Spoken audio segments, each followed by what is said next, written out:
em o nome de Jesus. Já estiveram aqui outra vez, né? Sejam bem-vindos em o nome de Jesus. 1 Tessalonicenses, capítulo de número 4, versículo 14. A gente vai ler. 4:14. Também está conosco a nossa irmã Mariana, né? Ela é da Assembleia de Deus. Veio acompanhada com a nossa irmã Rita, né? São amigas. E aí ela veio estar conosco nessa noite. Muito obrigado, irmã Mariana, por estar conosco em o nome de Jesus. Os demais irmãos são de casa, né? Diz assim o texto sagrado, 1 Tessalonicenses capítulo 4, versículo 14. Pois, se cremos que Jesus morreu e ressuscitou, assim também Deus, mediante Jesus, trará em sua companhia os que dormem. Ora, ainda vos declaramos por palavra do Senhor isto: nós, os vivos, os que ficarmos até a vinda do Senhor, de modo algum precederemos os que dormem. Porquanto o Senhor mesmo, dada a sua palavra de ordem, ouvida a voz do arcanjo e ressoada a trombeta de Deus, descerá dos céus, e os mortos em Cristo ressuscitarão primeiro. Depois nós, os vivos, os que ficarmos, seremos arrebatados juntamente com eles entre nuvens, para o encontro do Senhor nos ares, e assim estaremos para sempre com o Senhor. Louvado seja Deus. A gente vai ler outro texto aí da palavra de Deus que se encontra no Evangelho escrito por João, capítulo de número 14, versículo 3. João 14, 3.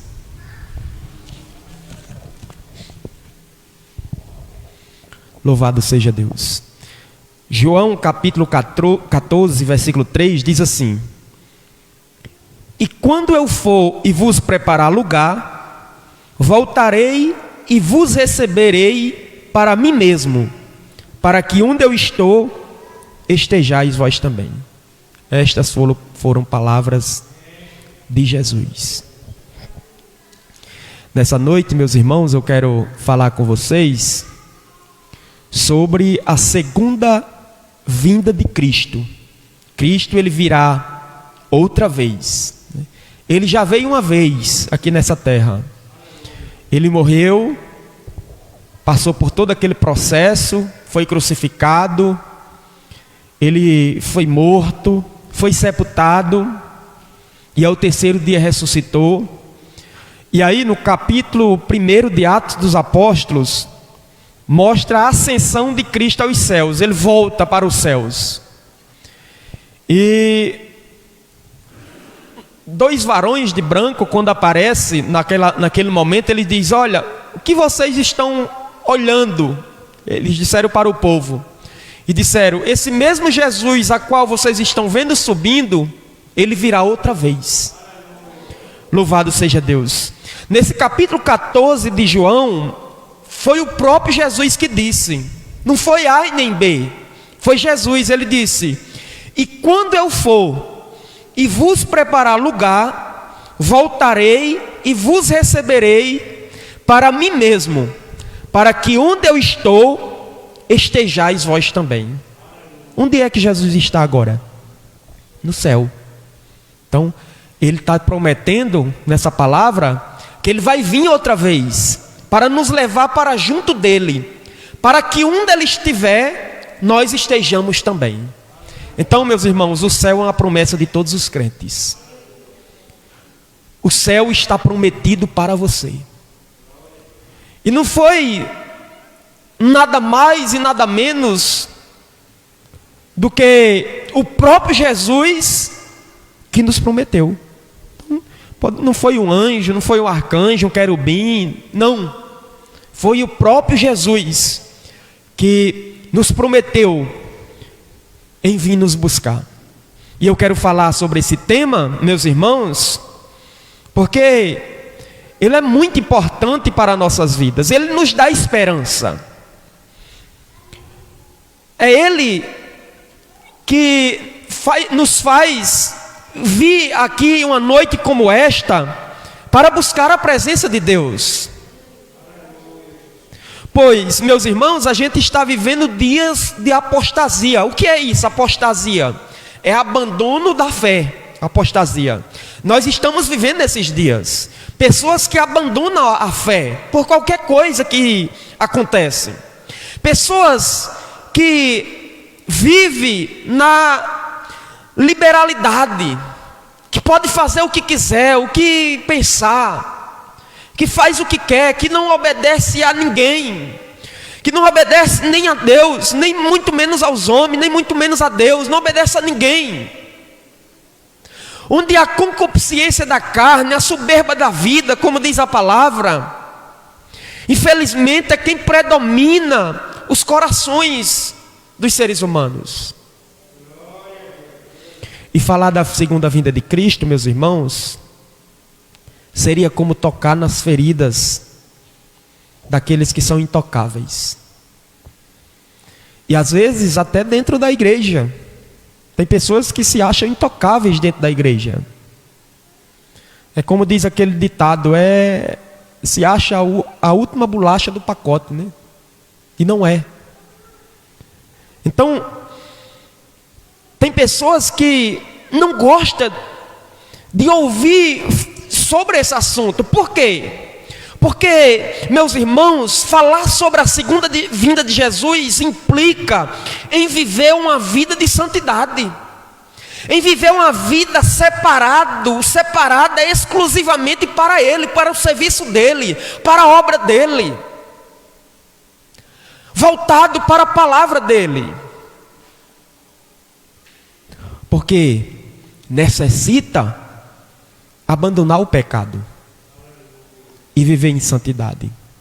Jesus disse, aliás, o apóstolo Paulo disse no capítulo 12, versículo 14 de Hebreus: sem santidade ninguém verá o Senhor. Louvado seja Deus. Então a santidade ela faz parte do processo. E como é que o crente se santifica? Ouvindo a palavra, orando, jejuando, se consagrando a Deus, vindo à igreja, aos cultos. É isso que faz com que o crente se consagre, se santifique, para que ele esteja preparado para ver o Senhor. É estar agregado e congregado no serviço e corpo do Senhor, meus irmãos. Olha, eu não acredito em um crente que diz que vai morar no céu e ele não vem para a igreja. Eu não acredito num crente que diz que vai morar no céu, meus irmãos, e ele não sente prazer em louvar o Senhor. Eu não acredito em um crente que diz que vai morar no céu, que ama Jesus e não escuta a palavra de Jesus e não para meditar nas Escrituras. Porque é as Escrituras, meus irmãos, que nos fortalece. É as Escrituras que nos prepara para servir melhor a Jesus. É as Escrituras que nos capacita a viver em comunhão com Deus.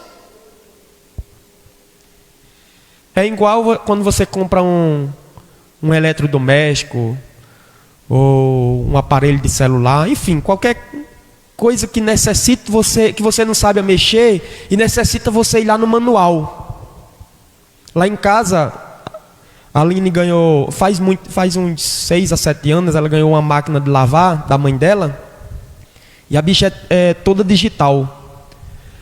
Às vezes quando tem uma coisa errada, aparece lá um código na tela, que está dando um erro. E aí a gente não sabe, vai lá no manual para olhar qual é o erro, para ir lá nos botões e consertar. Da mesma forma é a vida do crente com Deus. Ele tem que ir nas Escrituras. Espera aí, a Escritura diz que eu devo agir dessa forma, eu preciso agir dessa maneira. Espera aí, a Escritura me diz, me orienta a viver nesse procedimento. Eu preciso abandonar essa prática para viver desta forma aqui, porque a Escritura é o manual de conduta do cristão, meus irmãos. Quando a gente está um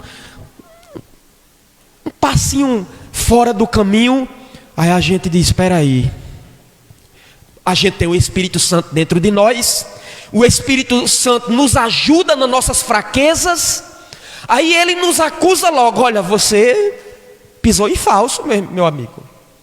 Aí a gente se lembra da palavra, aí a gente vem na palavra e diz, eu preciso agir dessa maneira, dessa forma. E aí a gente pede perdão, porque a palavra nos orienta a pedir perdão a Deus, a palavra nos orienta a recorrer a Deus. E aí, meus irmãos, o crente que não gosta de ouvir a palavra, ele vai permanecer no erro, porque é a palavra que nos orienta. Louvado seja Deus. Então, meus irmãos, olha, eu particularmente, eu fico de orelha em pé quando eu vejo o cristão tratando de forma vulgar a palavra de Deus, quando despreza a palavra, porque o crente ele despreza, meus irmãos. A gente costuma pensar que é só o descrente que despreza a palavra, que é só a pessoa que não conhece a Deus que despreza a palavra, mas muitas das vezes nós que conhecemos a palavra, e essa palavra aqui não é só para vocês não, é para eu que estou aqui pregando, ministrando ela. Às vezes nós todos, desprezamos a palavra de Deus.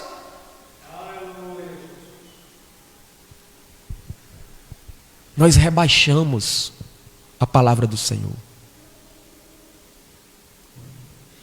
E aí é preciso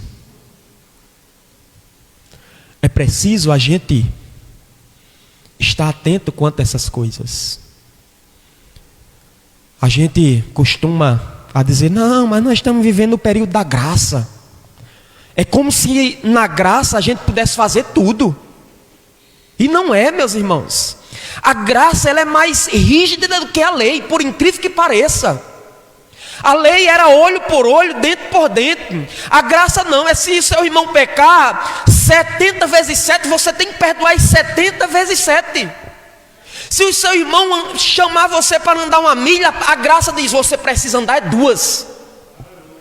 Então a graça de Deus ela é muito mais rígida do que a lei. Mas a gente acha que na graça a gente pode fazer tudo, meus irmãos. E não é. Se a gente fosse cristão só para ser salvo, assim que a gente confessasse a Cristo como Salvador, Ele nos tiraria da terra. Era só para ser salvo. Se nós estamos com vida, se Ele está nos concedendo saúde, ou mesmo a gente não estando bem de saúde, mas a gente está vivo, a gente está vindo à casa do Senhor, é porque, meus irmãos, Ele tem um plano nas nossas vidas. É porque Ele quer que a gente viva em santidade, em oração, em perseverança, em comunhão, em santificação. E tudo isso é necessário, é imprescindível, é indispensável para quem quer ir morar no céu com Jesus. E nessa noite eu quero refletir com vocês sobre esse evento que é o mais esperado de todos os crentes e de todos os tempos: a vinda de Jesus. O Espírito diz, e a esposa diz, vem, Maranata, ora vem Senhor Jesus. Pelo Espírito Santo, o diácono José Vitoriano, ele já estava no céu, já tinha retornado. Ele está aqui na terra habitando entre nós, só porque nós ainda estamos aqui. Mas o Espírito está dizendo todos os dias, vem. E a noiva que vai morar no céu, a imaculada, aquela que deseja a volta do seu noivo, Jesus Cristo, ela também está dizendo: vem, Maranata, ora vem, Senhor Jesus.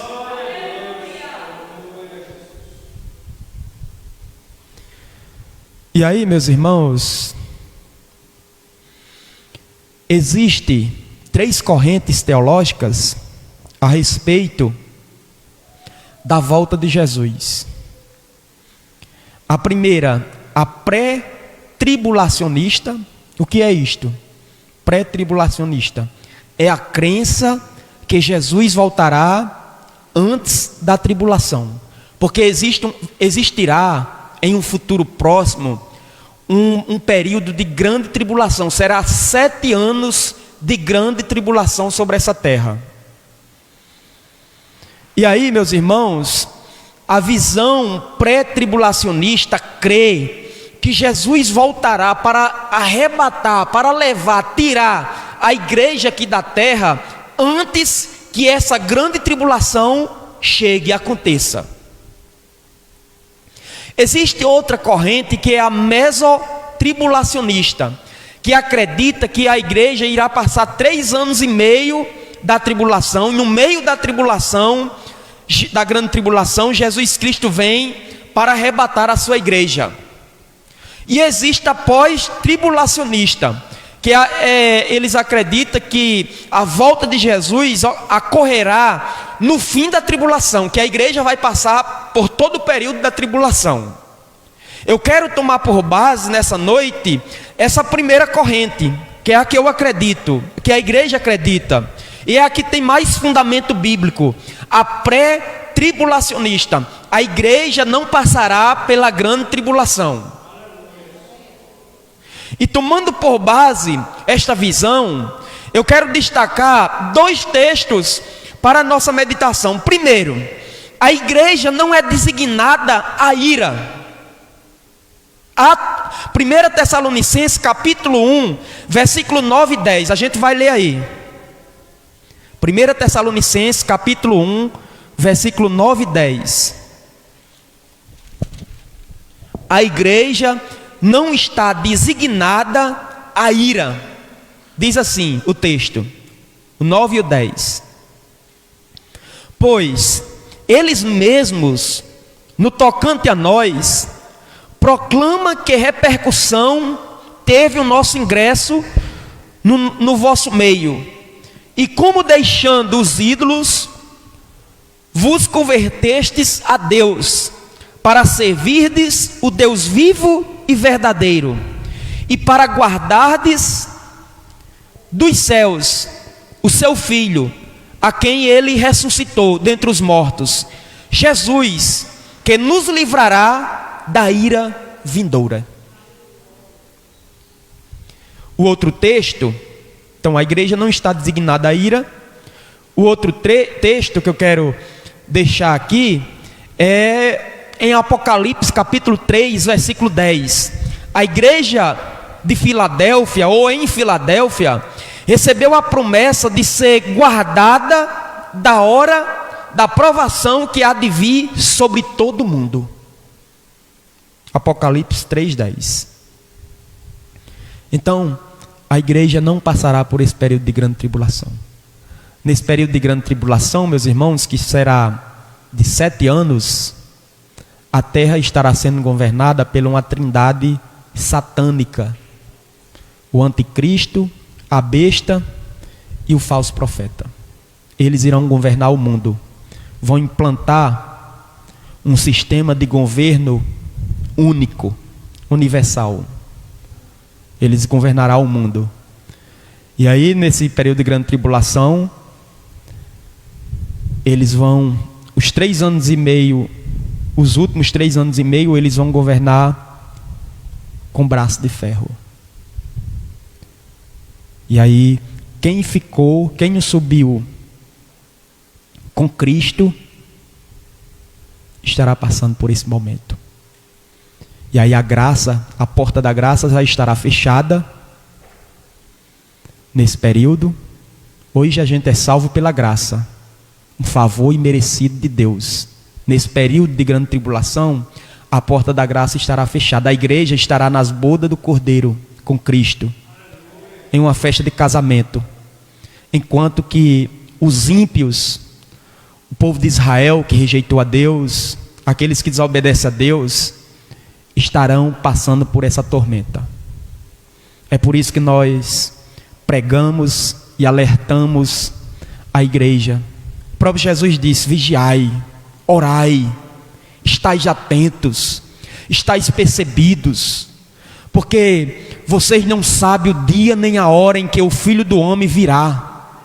Jesus disse: olha, a vinda do Filho do Homem será como um relâmpago, que sai do Oriente e se mostra no Ocidente. Ninguém pode prever o momento exato do relâmpago. A gente menos espera, já acontece. O trovão não, a gente sabe, né? Viu o relâmpago, a gente diz: olha, o trovão vai chegar. Quando dá um pedacinho, chega o som do trovão. O relâmpago não. Da mesma forma será a vinda do Filho do Homem. Então a visão pré-tribulacionista defende a volta de Cristo. E essa volta de Cristo, antes da tribulação, ela terá duas fases. Essa segunda volta de Cristo, ela terá duas fases. A primeira será secretamente, invisível, para buscar a sua igreja. A outra será em glória, visível a todo olho, que será após a tribulação, que ele vai vir buscar os que sobreviveram, os que escaparam da grande tribulação. Por isso, meus irmãos, essa visão é chamada de pré-tribulacionista. Louvado seja Deus. Portanto, como existe um plano especial para Israel, e os pré-tribulacionistas separam a igreja de Israel, porque o texto diz, né, lá em João capítulo 1, versículo 12, que ele veio para os que eram seus, mas os seus não receberam. Mas a todos quanto receberam, Deus deu-lhes o poder de serem feitos filhos de Deus, a saber, os que creem em seu nome. Jesus veio para os judeus, porém foi rejeitado.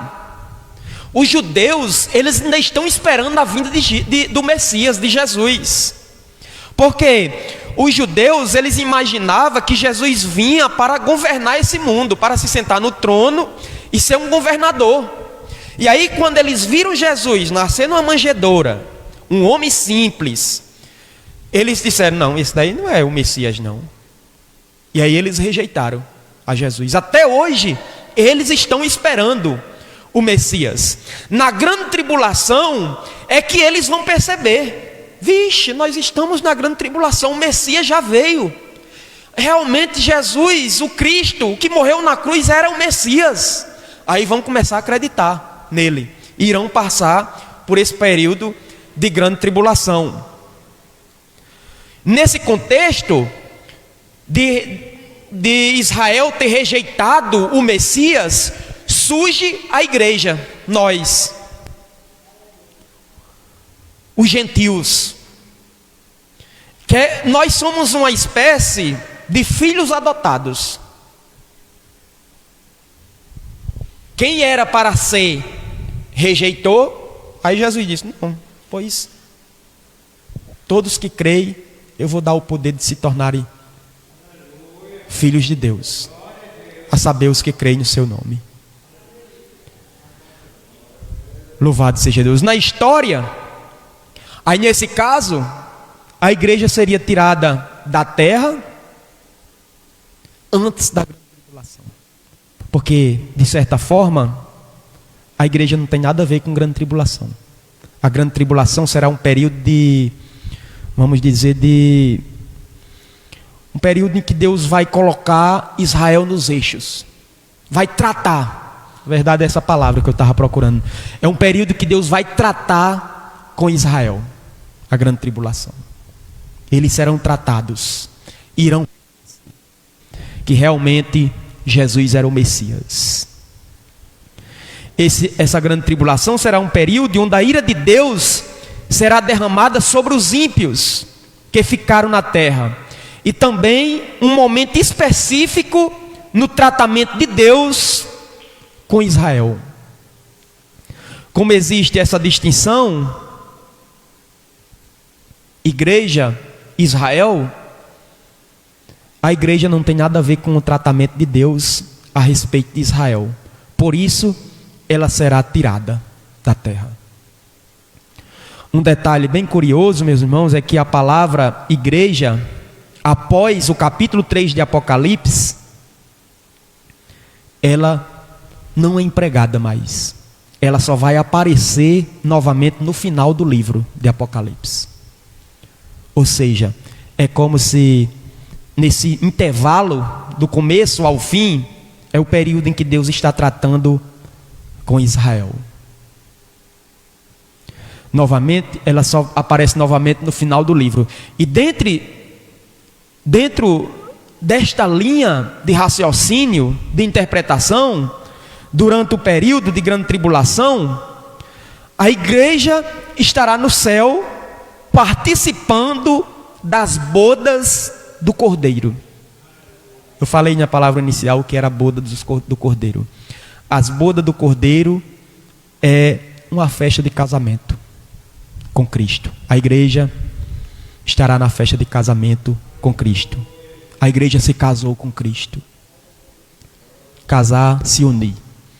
E diante disso, eu quero destacar aqui algumas verdades espirituais para a nossa meditação. Primeiro, a importância desse evento. Jesus, ele deu muita importância, meus irmãos, a esse acontecimento de vir buscar a igreja. No capítulo 14 que a gente leu, versículo 3, ele deu tanta importância a esse evento, que ele disse: e eu mesmo irei outra vez, e vos levarei para mim mesmo, para que onde eu estiver, estejais vós também. Olhe como esse momento é importante, meus irmãos, para Cristo. Por quê? É importante para Ele. Ele poderia muito bem, Ele tem autoridade para isso, ordenar uma palavra, dizer: igreja, apareça no céu. E rapidamente a gente aparecia lá no céu, porque ele tem a palavra para fazer isso, o poder. Ele poderia muito bem ter dito: anjos, vão buscar a minha igreja lá na terra. Ele poderia muito bem levar a igreja de outra forma, porque ele tem poder para isso. Mas ele deu tanta importância a esse momento que ele virá pessoalmente nos buscar. Ele mesmo virá e nos levará. Ele diz: para mim mesmo, para que onde eu estiver, estejais vós também. Quantos aqui acreditam que a qualquer momento Jesus Cristo vai vir buscar você para ir morar eternamente com Ele no céu? Levanta a mão para cima e dê um glória. Louvado seja Deus. Ele vai vir, meus irmãos. E lá no céu, lá a Bíblia diz que não existirá mais choro, não existirá mais pranto, não existirá mais doenças, velhice não existirá mais. Eu já estou ficando meio preocupado com a minha velhice, né? Os cabelos ficando brancos. Mas lá no céu, meus irmãos, não tem isso não. Todo mundo com corpo glorioso. Não envelhece, não adoece, não tem tristeza, não tem mais conta para pagar, não tem mais boleto no final do mês para se vencer. Oh, que maravilha, hein? Então, meus irmãos, de eternidade a eternidade a gente estará desfrutando da presença de Deus. Estaremos servindo a Deus de eternidade a eternidade. Olha, meus irmãos, é porque a gente tem uma mente humana. Nossa mente humana é muito pequenininha, né? A gente não consegue dimensionar a grandeza que tem no céu esperando para nós. O apóstolo Paulo diz que o que Deus preparou para os que o amam, nunca olho viu, nunca ouvidos ouviram, nem passou por coração humano o que Deus tem preparado para aqueles que o amam. Então nenhum ser humano, por mais que ele seja capacitado, por mais que ele tenha um poder de imaginar a grandeza que existe no céu, jamais ele consegue chegar à dimensão que Deus preparou para nós lá. É coisa grande, meus irmãos.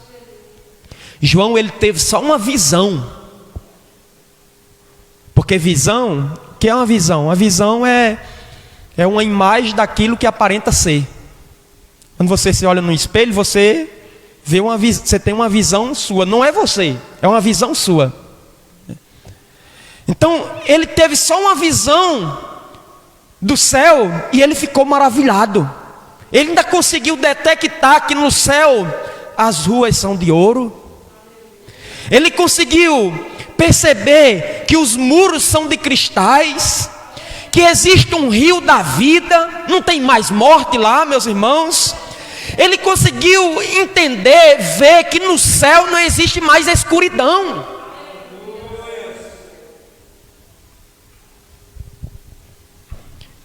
Tudo isso Jesus tem preparado para nós. Louvado seja Deus. A qualquer momento, meus irmãos. A qualquer momento, pode ser hoje. Pode ser daqui a 5 minutos, pode ser antes que eu termine esse sermão. A trombeta pode tocar e abrir um buraco aí no céu e Jesus aparecer nas nuvens. Isso não abrir e piscar de olhos e nós estarmos no céu.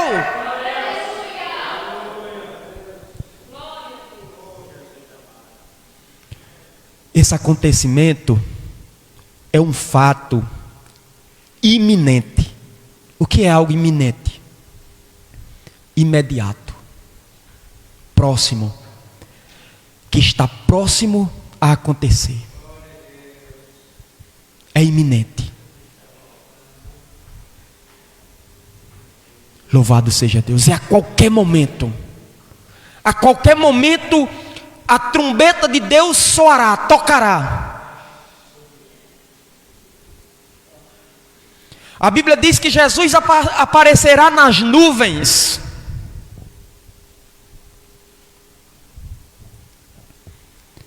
E aí nós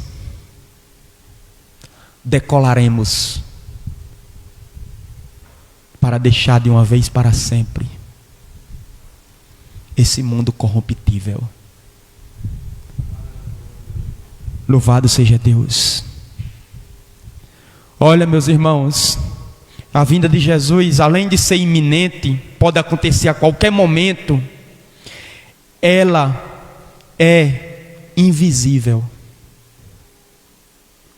Só os salvos verão. O mundo, eles não vão ver.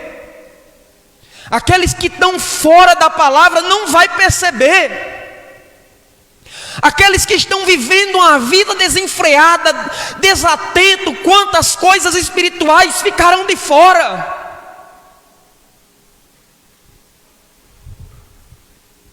Quando menos esperar,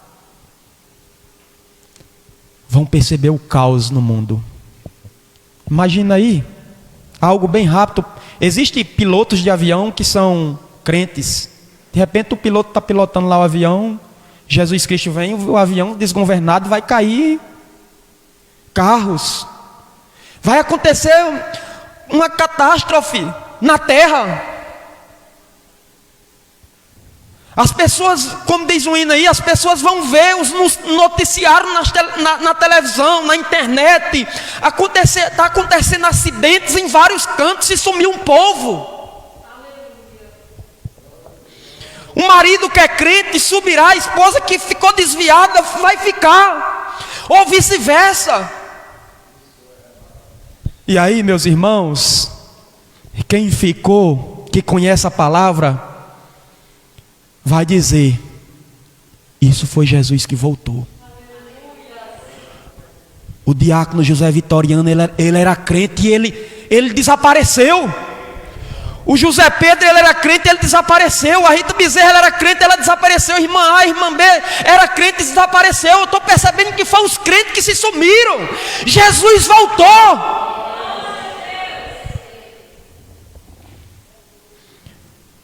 E aí, meus irmãos, isso aqui já é outro assunto. Aparecerá o anticristo, a besta e o falso profeta. Não, tenha calma. Não, tenha calma. Fique em paz. Aí vai acalmar o povo. É uma falsa paz que ele vai trazer. Os primeiros 3 anos e meio. Os últimos 3 anos e meio, aí vai botar para torar. Mas quem conhece a palavra aí vai ter que morrer para não negar o sinal, né? A imagem da besta que vai aparecer. O Apocalipse diz que aí já é outro assunto. Mas o que acontecerá com os crentes nessa vinda de Jesus Cristo? Será invisível? É importante? O próprio Jesus virá pessoalmente? Primeiro, é importante a gente dizer que tudo isso, meus irmãos, acontecerá num abrir e piscar de olhos. Só Deus sabe quantas piscadas de olhos nós já demos só ao chegar aqui nesse culto. Então Jesus Cristo já teria vindo várias vezes se Ele quisesse. A vinda dele será num abrir e piscar de olho. Muito rápido. A Bíblia diz que os crentes que morreram, 1 Tessalonicenses capítulo 4, versículo 16, os crentes que morreram crentes, eles irão ressuscitar com corpo incorruptível, que não se corrompe mais, que não morre mais, um corpo glorioso, semelhante a corpo de anjo. Os crentes que estiverem vivos, se ainda estivermos vivos, nós teremos esses corpos transformados, à semelhança de corpo de anjo, corpo glorioso. A Bíblia diz em 1 Coríntios capítulo 15, versículos 52 e 53, que é necessário que aquilo que é mortal se revista da imortalidade, e aquilo que é corruptível se revista da incorruptibilidade. E aí, subiremos de encontro com o Senhor nos ares. Louvado seja Deus.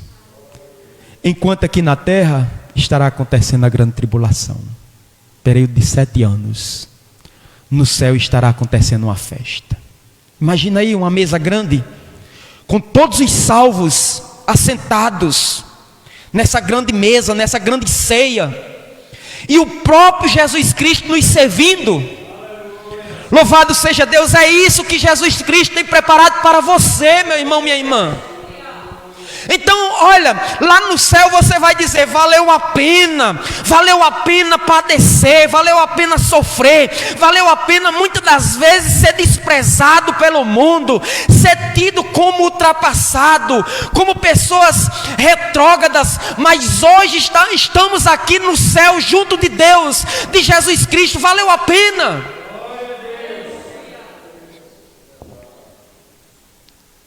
E aí, meus irmãos, enquanto aqui na terra, estou concluindo aqui a palavra, enquanto aqui na terra estará acontecendo as maiores catástrofes, a igreja de Cristo estará no céu em festa com o Senhor. Aí lá você vai dizer, você vai pensar: todo esforço valeu a pena. Quantas das vezes você vem para a igreja se arrastando? Diácono Doda, ele disse que está doente dos pés, né? Vem se arrastando. Mas vem. Fulano, irmã Maria veio com dor de cabeça, né? Mas vem. A irmã vem com a dificuldade na perna. A irmã Rita vem com a dificuldade na visão. Mas vem. E aí, meus irmãos, lá no céu, quando você menos esperar, a trombeta tocou, isso não abrir piscar de olho, você chega no céu e você diz: valeu a pena, eu estou aqui com a bandeira da vitória. Louvado seja Deus. Isso acontecerá a qualquer momento.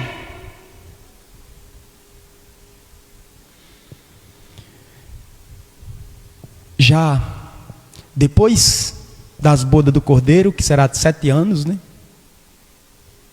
7 anos de tribulação, 7 anos de bodas.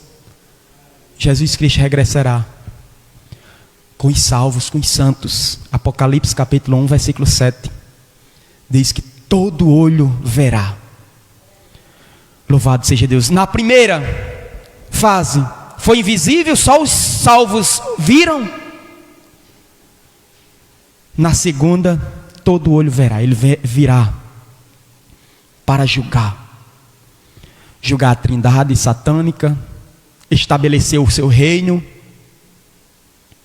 Isso está profetizado desde o início da humanidade, pelo 7º depois de Adão. Versículo 14 de Judas, está escrito isso. E aí, para concluir a minha palavra aqui, meus irmãos, a volta de Jesus é a maior esperança da igreja. O apóstolo Paulo disse: olha, se a nossa vida se limitar somente a essa existência, nós somos os mais infelizes e miseráveis de todos os homens. Então a nossa vida não está limitada só a essa existência, não. Louvado seja Deus. Olha, reflita muito no conselho escrito em Apocalipse capítulo 22, 11. Quem é justo, continue na justiça. Quem é mundano, continue na pureza. Mas quem é justo, firme-se na prática da justiça. E quem é santo, continue a buscar a santificação. Ou seja, não existe mais tempo a perder. É preciso de mais importância às coisas de Deus. E aí, meus irmãos, as coisas espirituais são elas as que permanecem. Por incrível que pareça, as coisas terrenas, elas passarão. A gente pode conquistar todo mundo. Jesus disse: o que adianta o homem ganhar o mundo inteiro e perder a sua alma? Então, diante de Cristo, o que vale mais é você chegar no céu salvo, partir para a eternidade salvo, aliás. E aí é necessário que estejamos atentos. Um grande reformador chamado Martinho Lutero, não sei se os irmãos já ouviram falar em Martinho Lutero, muito conhecido. Ele disse: eu vivo como se Jesus tivesse morrido ontem, ressuscitado hoje e voltasse amanhã. Pense nisso e que Deus lhe abençoe em o nome de Jesus. Um grande evangelista chamado Billy Graham morreu há poucos anos. Ele disse em uma das suas mensagens: se Jesus Cristo viesse hoje e você tivesse só 20 segundos, o que era que você faria? Você cairia de joelhos nos pés dele pedindo perdão porque não viveu uma vida digna de morar no céu? Ou você sairia nas ruas dizendo, gritando: Jesus está voltando, arrependa-se, aceita Ele, se converta, se volte para Jesus, porque Ele é rico em perdoar, Jesus está voltando? Qual seria a sua atitude? Pense nisso e que Deus abençoe a igreja em nome de Jesus.